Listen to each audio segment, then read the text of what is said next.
Alors les Kumbas, bonjour, aujourd'hui on se retrouve sur une vidéo sur le Canyon Ultimate CF SL8 Aero.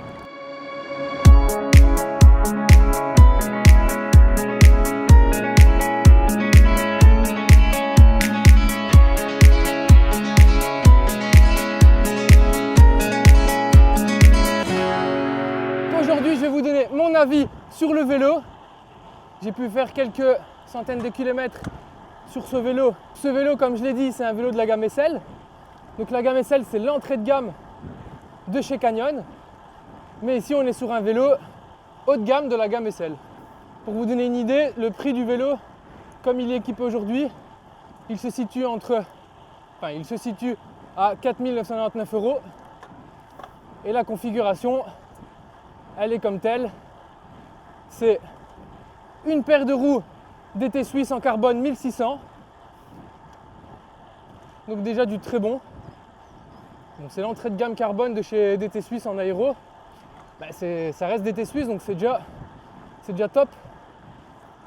Je tourne ici. Merci monsieur. Donc on est déjà sur quelque chose de top, comme je disais. On est sur un moyeu DT Suisse, une jante DT Suisse, et c'est une paire en 62. Bon, dans mon cas, comme vous pouvez le voir, moi j'ai ici le modèle S. Et la particularité du modèle S avec ses roues, c'est qu'à l'avant, on a une paire de roues en 50 et à l'arrière, une paire de roues en 62.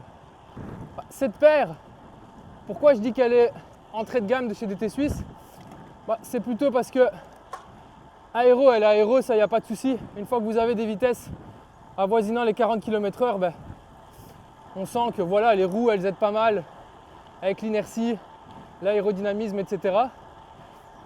Par contre, le poids, il est, d'après les infos constructeurs, entre 1600 et 1700 grammes. Ce qui reste, pour des roues en 60, pas trop lourd. Mais voilà, là c'est quand même un vélo qui est typé montagne et grimpeur. Donc forcément, c'est pas le plus léger. En parlant du poids, le vélo complet il se situe vers les 7,8 kg. Encore une fois, ça va dépendre de votre taille, hein.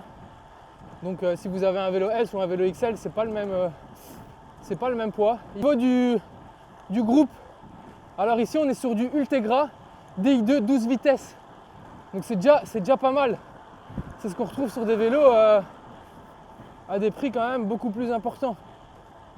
Sachant qu'en plus, il est équipé d'un capteur de puissance 4i présent sur la manivelle à gauche. Maintenant, au niveau du design du vélo, on va dire le cadre, je trouve qu'il est très très réussi. Donc déjà, c'est épuré, il n'y a rien qui dépasse, pas de câble, tout est bien net, bien droit, et c'est déjà très beau. Ça fait déjà très qualitatif d'avoir un vélo comme ça, avec aucun câble qui dépasse, et donc pouvoir avoir toutes les formes du vélo qui sont bien représentées, bien mises en avant. On va tester ici un petit coup de tape-cul, un petit coup de punch. C'est très très raide, vous allez sûrement pas le voir à la caméra. Mais pour tester un peu la réactivité du vélo,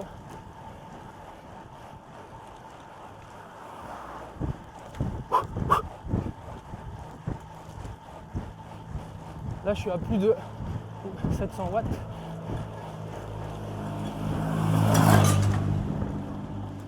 C'est réactif, hein.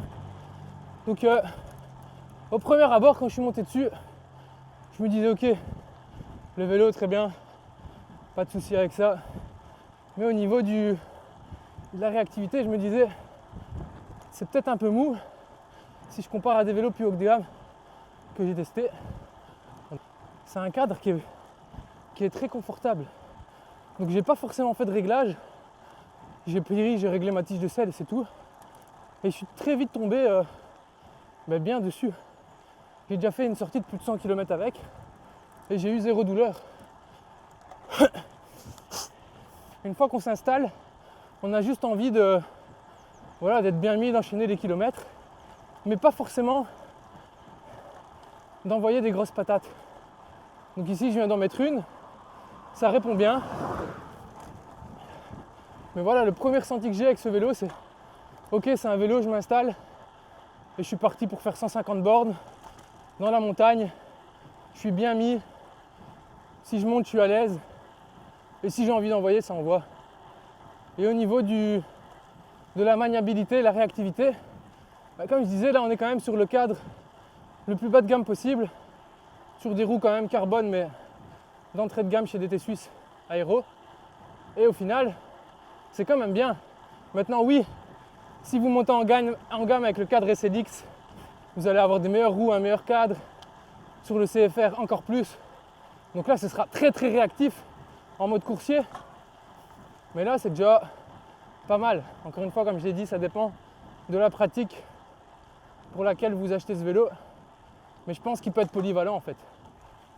Si vous ne voulez pas mettre une somme extravagante pour avoir le CFR le plus radical possible, je pense que ce vélo va bien vous convenir. Et aussi un truc que j'ai bien remarqué, moi je roule souvent avec l'Aérode. Et c'est vrai que l'Aérode c'est un peu un train. Donc c'est très rigide. Et le train avant est très droit. On a envie de rouler tout droit. Et ici avec ce vélo, quand on se met en danseuse, on est bien. On sent l'avant qui est joueur. C'est fluide, c'est bien. C'est maniable. Bon, j'ai pas fait de col, pas de descente avec. Mais je pense bien que c'est son terrain de jeu, quoi. Ici en Belgique c'est un peu plus plat, donc c'est peut-être un peu moins l'idéal pour jouer avec ce vélo. Ah oui, pour ceux qui veulent savoir aussi, j'ai pas parlé du braquet, mais le braquet est livré d'origine, parce que oui, sur Canyon, la configuration qui est telle que sur le site, vous ne pouvez pas la changer quand vous achetez le vélo. Donc c'est 52-36 pour le plateau avant et 11-30 pour les dentures à l'arrière. Donc pour moi je dirais que c'est polyvalent, on peut aller partout, on peut même aller en montagne avec ce braquet. Ça dépend des montagnes, pas trop pentu non plus, mais dépendant de votre niveau. Et si vous devez acheter également une deuxième paire de roues pour aller en montagne un peu plus légère, moi je vous conseille juste de prendre une deuxième cassette de 11-34 en rab. Et comme ça, lorsque vous allez en montagne, vous avez juste à changer la cassette et vous allez être vraiment vraiment large avec le 34. Et comme ça, vous ne devez pas vous amuser à changer le plateau avant.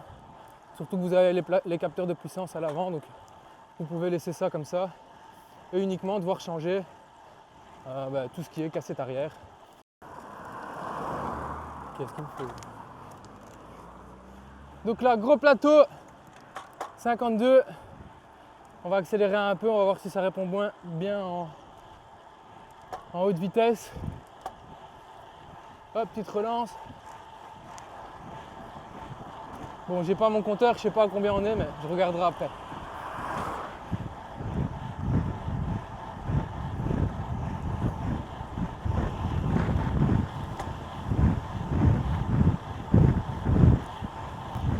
On est encore dedans.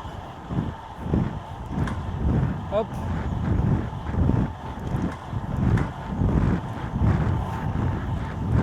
Là, je suis tout à droite.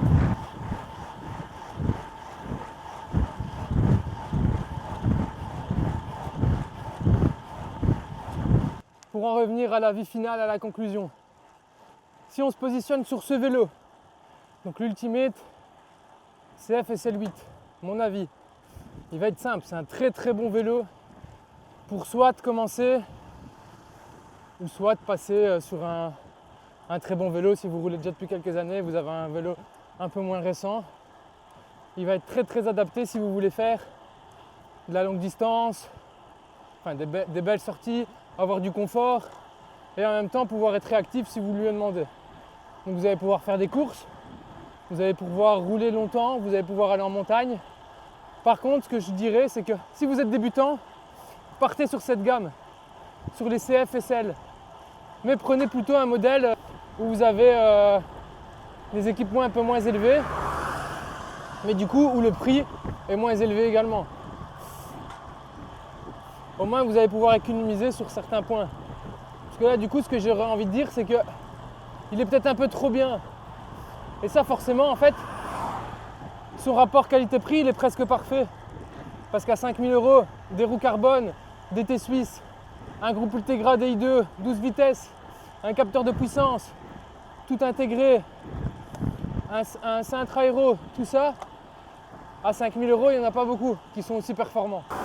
Si vous ne voulez pas dépenser trop de sous et du coup avoir un vélo montagne, mais plutôt dans le type du comportement, je descendrai d'un niveau et je prendrai le SL 7, donc le modèle en dessous, et je changerai les roues pour des roues carbone, mais plus basses et plus légères.